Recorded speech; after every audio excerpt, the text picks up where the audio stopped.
லட்சம் 3 லட்சத்தை வச்சு இந்த காலத்தில் எம்எல்ஏ ஆக முடியுமா? நடத்தி காட்டி இருக்கிறார் ஒருவர். வேற யாருனாலும் செய்ய முடியும்.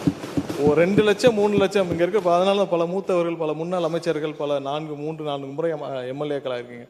எல்லாருக்கும் தெரியும். 2 லட்சம் 3 லட்சம் வச்சு இன்னைக்கு ஒருத்தர் எம்எல்ஏ ஆக முடியுமா? ஒருத்தர் அமைச்சராக முடியுமா? ஒருத்தர் ஆட்சி அமைக்க முடியுமா? மொத்த கட்சி செலவே அதிகபட்சம் பார்த்தீங்கன்னா மொத்த எம்எல்ஏக்கள் செலவு 2-3 கோடி தாண்டி இருக்கு. அவ்வளவுதான் இங்க எல்லாரும் பண்ணது.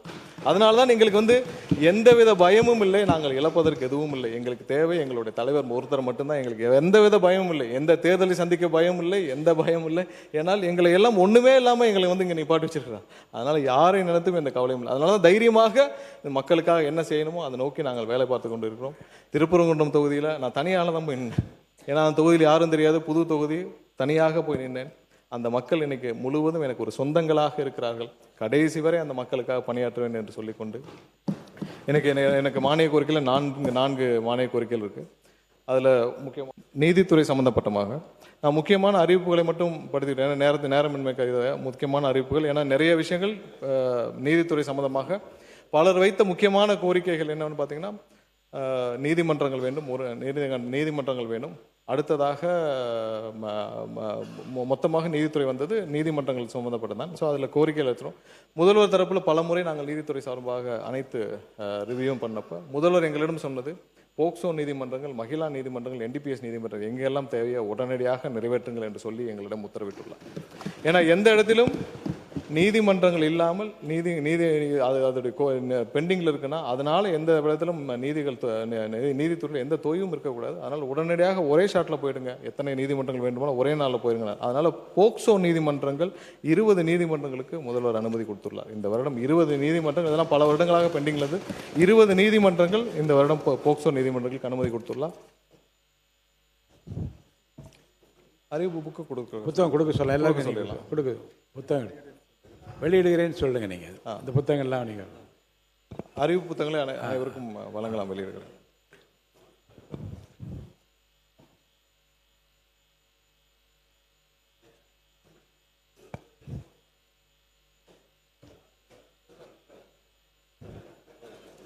இருக்குது இதில். மாண்புமிகு பேரவைத் தலைவர் அவர்களே, நேரத்தின் அருமை கதி இத்துறைக்கான ஒட்டுமொத்த அறிவிப்புகளையும் தலைப்பை நான் இங்கே வாசிக்கிறேன். இருப்பினும் ஒவ்வொரு அறிவிப்பையும் முழுமையாக வாசித்ததாக பதிவு செய்து கொள்ளும்படி பணிந்து கேட்டுக்கொள்கிறேன். அறிவிப்பு எண் 1, அரியலூர், பெரம்பலூர் மற்றும் புதுக்கோட்டை ஆகிய மாவட்டங்களில் குழந்தைகளை பாலியல் குற்றங்களில் பாதுகாக்கும் சட்டம் 2012 கீழ் பதிவு செய்யப்பட்டு வழக்குகளை மட்டும் விசாரிப்பதற்காக 3 புதிய சிறப்பு நீதிமன்றங்கள் ரூபாய் 5.41 கோடி செலவில் அமைக்கப்படும். குழந்தைகளை பாலியல் குற்றங்களிலிருந்து பாதுகாக்கும் சட்டம் 2012 கீழ் பதிவு செய்யப்பட்டு படும் வழக்குகள் அதிகம் நிலுவையில் உள்ள 14 மாவட்டங்களில் 14 கூடுதல் சிறப்பு நீதிமன்றங்கள் ரூபாய் 25.30 கோடி செலவினத்தில் அமைக்கப்படும். அறிவிப்பு எண் 3, காஞ்சிபுரம், திருவள்ளூர், வேலூர் ஆகிய மாவட்டங்களில் போதை மருந்துகள் மற்றும் மனமயக்கம் பொருட்கள் சட்டம் 1985 கீழ் பதிவு செய்யப்படும் வழக்குகளை விசாரிப்பதற்காக 3 சிறப்பு நீதிமன்றங்கள் சென்னையில் ஒரு கூடுதல் சிறப்பு நீதிமன்றங்கள் தேவையான பணியிடங்களுடன் ரூபாய் 6.73 கோடி செலவினத்தில் அமைக்கப்படும். அறிவிப்பு 4, ஈரோடு மாவட்டத்தில் ஆதிதிராவிடர் மற்றும் பழங்குடியினர் சட்டம் 1989 கீழ் பதிவு செய்யப்படும் வழக்குகளை மட்டும் விசாரிப்பதற்காக ஒரு சிறப்பு நீதிமன்றம் தேவையான பணியிடங்களுடன் ரூபாய் 1.93 கோடி செலவினத்தில் அமைக்கப்படும். ஈரோடு மாவட்டம் பெருந்துறையில் ஒரு கூடுதல் மாவட்ட நீதிமன்றம் தேவையான பணியிடங்களுடன் ரூபாய் 2.29 கோடி செலவினத்தில் அமைக்கப்படும். ராணிப்பேட்டை மாவட்டம் சோளிங்கர், திண்டுக்கல் மாவட்டம் நத்தம் மற்றும் திருவள்ளூர் மாவட்டம் கும்மிடிப்பூண்டி ஆகிய 3 இடங்களில் 3 சார்பு நீதிமன்றங்கள் தேவையான பணியிடங்களுடன் ரூபாய் 5.79 கோடி செலவினத்தில் அமைக்கப்படும். விழுப்புரம் மாவட்டம் செஞ்சியில் மோட்டார் வாகன சட்டம் 1988 கீழ் பதிவு செய்யப்படும் வழக்குகளை மட்டும் விசாரிப்பதற்காக ஒரு மோட்டார் வாகன விபத்து இழப்பீடு கேட்புரிமை தீர்ப்பாயம் தேவையான பணியிடங்களுடன் ரூபாய் 1.3 கோடி செலவினத்தில் அமைக்கப்படும். திண்டுக்கல் மாவட்டம் நிலக்கோட்டையில் ஒருங்கிணைந்த நீதிமன்றம் கட்டிடம் கட்டப்படும். தருமபுரி மாவட்டம் பாப்பிரெட்டிப்பட்டியில் ஒருங்கிணைந்த நீதிமன்ற கட்டப்படும். 23 ஒருங்கிணைந்த நீதிமன்ற கட்டடங்களில் மின்தூக்கிகள், இது ஏற்கனவே பழுதாகிய மின்தூக்கிகள் வசதிகள் ஏற்படுத்தப்படும்.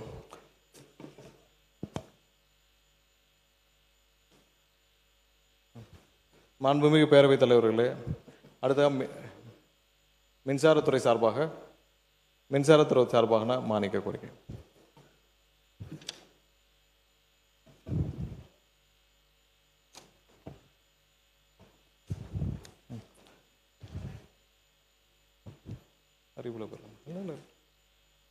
மாண்புமிகு பேரவைத் தலைவர்களே, மின்சாரத்துறை பயணித்து வந்த காலங்கள் எல்லாத்தையும் நம்ம ஏற்கனவே பார்த்துருக்கோம்.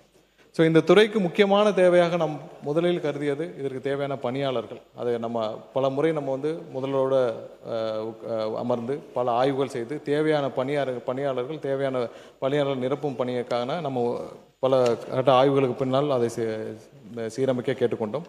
அது இல்லாமல் இன்ஃப்ராஸ்ட்ரக்சர் விஷயங்கள்ல, அதாவது சப்ஸ்டேஷன்ஸு, அது இல்லாமல் நம்மளுடைய டோட்டல் டிரான்ஸ்மிஷன் கெப்பாசிட்டி அதையும் அதிகரிக்கிறதுக்கான பல திட்டங்களை நம்ம ஆராய்ந்து தேவையான ஆய்வுகளை செய்து அதற்கும் முறையான அறிவிப்புகளை நம்ம பலவற்றை முதலிடம் கேட்டிருக்கிறோம். பலவற்றை இங்கே அறிவிப்புகளை கொண்டு வருகிறோம்.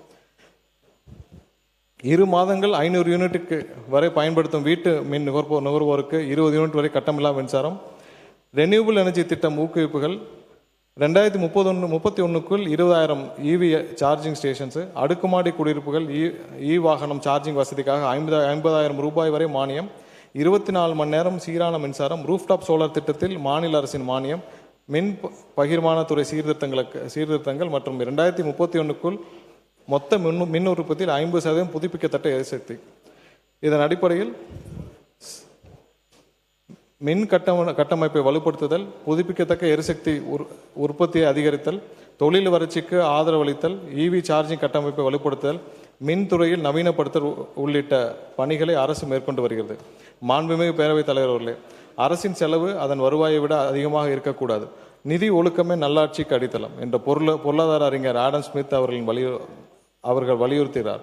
ஆனால் 2016 முதல் 2021 காலகட்டத்திலான மின்சார வாரியத்தின் நிதி நிலைமையை பார்த்தால் மொத்த வருவாய் 3,20,140 கோடியாகவும் செலவினம் 3,78,674 கோடியாகவும் இருந்துள்ளது.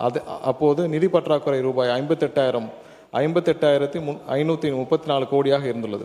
இதுவே 2021 முதல் 26 வரையிலான காலகட்டத்தில் மின்சார வாரியத்தின் மொத்த வருவாய் 4,97,996 கோடியாகவும் செலவினம் ரூபாய் 5,32,443 கோடியாகவும் நிதி பற்றாக்குறை ரூபாய் 34,447 கோடியாகவும் இருந்துள்ளது. இதுதான் இதுவரை மின்சார வாரியத்தின் நிலை. 2022 மின் கட்டணம் 30% உயர்த்தப்பட்டது. 2023 2.18% உயர்த்தப்பட்டது. 2024 4.83% உயர்த்தப்பட்டது. 2025 3.16% உயர்த்தப்பட்டது. ஆனால் இந்த வருடம் மின்சார கட்டணம் எந்த வகையிலும் உயர்த்தப்படவில்லை என்பதை குறிப்பிட்டுள்ளோம். எனினும் 2021 முதல் 26 வரையிலான காலகட்டத்தில் மட்டும் 87,399 கோடி கடன் பெறப்பட்டுள்ளது.